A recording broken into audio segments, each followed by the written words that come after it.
The next thing you do here is you make a pair of fallacies at the same time, and this is quite incredible how you can make two fallacies all at once. Let's see.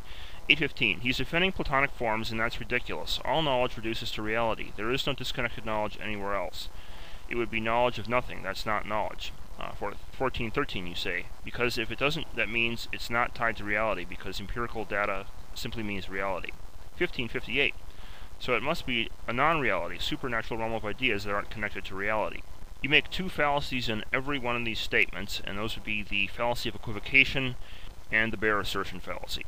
First of all, you equivocate by saying that reality equals empirical reality, and, well, you never gave a case for that. I don't see any grounds for that. I reduced all of reality to Platonic stuff. So I don't need to reference some supernatural realm of ideas, because it's all connected. I just need to reference reality, that's all. I don't see where you get this idea from, that empirical reality is all of reality. It's just a bare assertion that you make here. To demonstrate my point, let me show you one thing that is real but not empirically real, and that would be the I, or the Cartesian ego. We can't ever observe the I out in the empirical domain because the I is what does the observing of the empirical domain in the first place.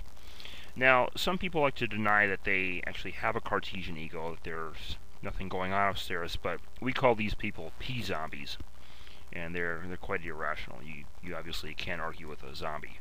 So I'm certainly hoping that you're not going to deny that there's a Cartesian ego either, right, Mr. Cropper? Because, I mean, that would be a real shame if I was arguing with a zombie here. Okay, at 1244 you say, for him empirical data is over there and knowledge is over here. 1610 you say, why is empirical knowledge not knowledge? Okay, the reason for all this is that, first of all, empirical knowledge is knowledge, but it's not primary knowledge. You have to ground it on something first. You can't know the external world before you know you can trust your senses when it pertains to the external world, right? You have to solve the problem of induction I spoke about earlier. And so that's why empirical knowledge is not primary knowledge, because you have to know certain a priori things before you can know whether or not empirical knowledge or empirical data counts as knowledge. Alright, next we get into the issue of Gödel's theorem and the proving of 1 plus 1 equals 2.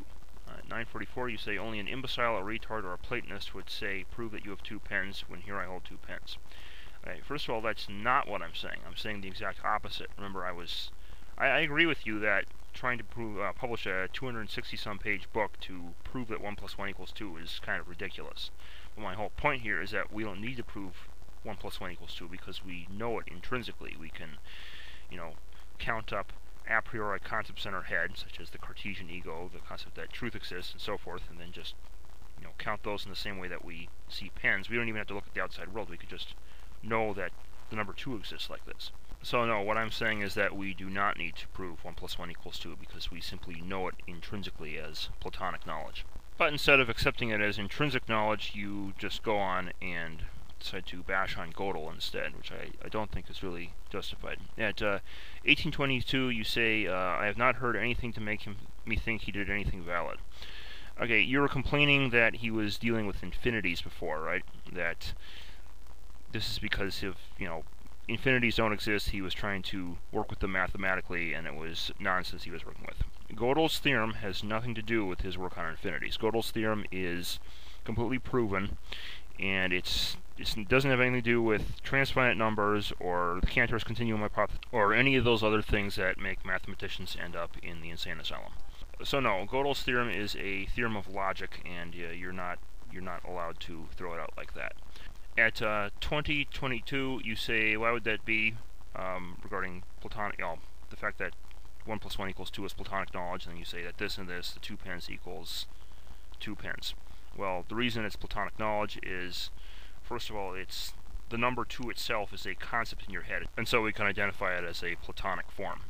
And secondly, we don't need to look out in the outside world to deduce that 1 plus 1 equals 2 because we can count up a priori truths in our head, what we know before we look out at the outside world, such as the Cartesian ego exists, the concept of truth exists, abstract logic exists, and so forth. Now lastly, you get into this thing with David Bohm at 1900. You say, there probably are mathematicians like David Bohm, maybe, who should be listened to and studied. I do like David Bohm. Actually, I saw your video series on him, and I agree. I don't agree on all the precise details, because I'm a physics major, and I nitpick about that kind of stuff, but by and large what I think he did was valid, and as a matter of fact I tie some of his ideas into some of my own theories. I have a few videos on this if you're curious on my own channel. That said, I really don't think you're going to like David Bohm at all, and I'll show you why. I mean, you do like him now, and I also happen to like him, but after I have to show you what I'm going to show you, trust me, you're not going to like him. Okay, at 727 you say, there are things that don't like the definition of God or gremlins. Then you go on to say, and God are ridiculous because they do not reduce to actual facts, which means they don't talk about reality. Well, let's step back for a moment and look at David Bohm's non-local hidden variables model of quantum mechanics, which you actually go into in some depth in your own videos, Mr. Cropper. David Bohm believed that behind the physical observables that we see, there was this sort of holographic quantum field or quantum potential called the implicate order that organized everything, every pattern in existence, and it was all interconnected in such a way that, for all intents and purposes, it would appear to be random to us, when in reality it actually wasn't. And you seem to get this all well in your video series on it. Now, what you don't know is that he tied this all into his holonomic quantum mind theory, and that he considered this implicate order to be a sort of second plane of existence.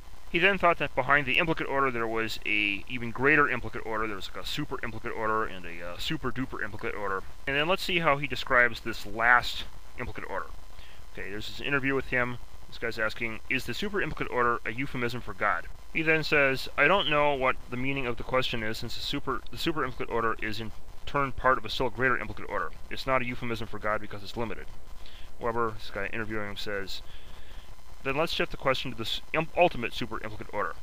Bohm replies, but we can't grasp that in thought. We're not saying that any of this is another word for God. I would put it another way. People had insight in the past about a form of intelligence that had organized the universe, and they personalized it and called it God. A similar insight can prevail again today without personalizing it, without calling it a personal God. So now, apparently he did actually believe in a God. It was just a panentheist God. It wasn't a personal, religious type God, but he still did apparently believe in some kind of panentheism. And he viewed this implicate order that was behind the universe that was organizing all these non-local hidden variables to basically be an impersonal deity.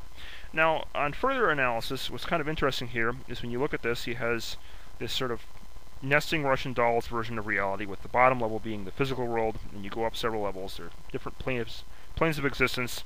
The top plane of existence is basically God. Okay, now this looks very similar to what's called Neoplatonism, where you have the physical world down below, you have ascending levels of reality, and then the top plane is God. So now, you don't have to buy that, obviously, to buy his implicate order model. It's a good model, but if you're going to crack on Gödel for being crazy, you might want to go after Bohm here. And to make matters worse, it turns out that he did apparently tie some religious concepts to this as well, because his spiritual mentor was Jiddu Krishnamurti. I don't know if you know about that. He thought that his ideas justified that as well, and then he also had this little bent spoon of his that was from Uri Geller, which he actually thought was bent with telekinesis. So that's the guy you're saying that we should listen to and study. So if you're going to listen to him, you may as well listen to Gödel as well, who you claim happened to be a little bit schizo or something. Oh, and the best part of all this, the guy you said that we should listen to, well, he actually thought that all this reduces to actual facts, which means if he's right, that would mean it would talk about reality. Alright, have a nice day. I'm going to upload this now, and then we'll move on to the third part of the debate, or your second response.